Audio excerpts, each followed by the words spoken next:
And for more now on the federal response to these emergencies, I want to bring in Colt Hagmaier, the Deputy Assistant Administrator for FEMA's Office of Response and Recovery, who helps oversee how the Disaster Relief Fund is actually used. Colt, thanks for taking the time. We appreciate it. Let's start with the situation on the ground in Florida and into the Carolinas. What are FEMA's priorities in the immediate aftermath of Idalia?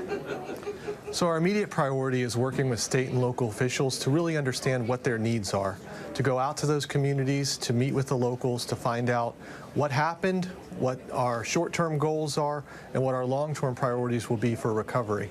The administrator is on the ground there right now. She's been meeting with the governor and going around and visiting with some of those local communities and assessing what federal resources will be needed to support the recovery effort. And Colt, how about Maui? Yeah, we're still fully engaged in Maui. The administrator was there with the president a few days ago.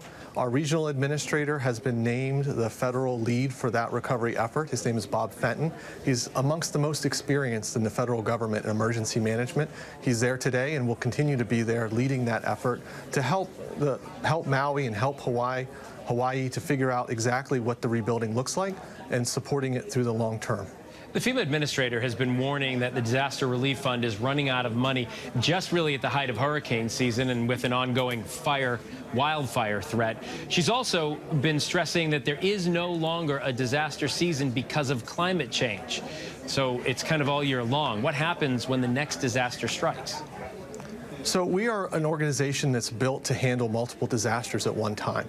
That's nothing new for us. Obviously, we're in a period where disaster activity is accelerated, and right now we are committing resources to multiple disasters at one time.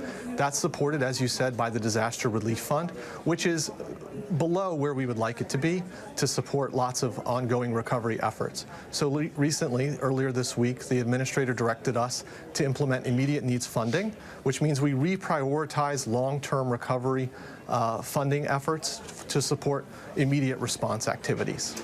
So President Biden made a surprise appearance at FEMA headquarters. He's asking Congress for $12 billion in additional funds for disaster relief as part of a broader package that includes other spending, including support for Ukraine. Can you explain the consequences? Give us some insight. What happens if Congress says no to that? So the immediate needs funding that the administrator implemented allows us to reprioritize funding for immediate response and recovery efforts while Congress goes through the process of appropriating additional funds. The additional funds that the president has asked for are a temporary additional down payment while we go through the regular budget process, but it reprioritizes efforts for response in Maui and in Florida, South Carolina, other places, which is really where our attention is. The president joined us here in the National Response Coordination Center earlier today. That's the room I'm in, and the people you see behind us, and he made it quite clear that our priority is on the immediate response efforts and that he was going to work with Congress on the funding needs.